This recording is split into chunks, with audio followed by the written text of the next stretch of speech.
Welcome to Pindar Poetry. We hope you learned something new. You start by verifying capability. Check your GPU and motherboard outputs so you know what connectors you have. Once done, identify exact ports, HDMI, DisplayPort, DVI, or USB-C, and their version numbers. This matters for bandwidth and resolution. Make sure your power supply and case permit any required adapter or a GPU upgrade if the card lacks 3 outputs.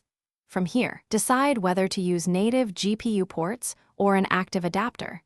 Choosing correctly prevents signal issues and sets up the next steps. Now you pick cables and any adapters, because compatibility determines success.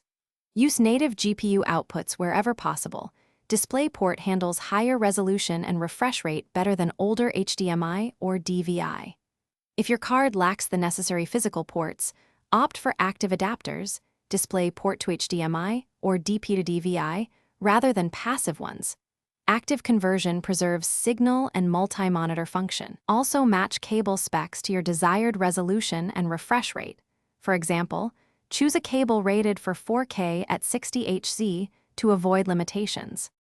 Finally, connect each monitor to its assigned port or adapter and power them on before booting when possible. This helps the GPU detect displays reliably.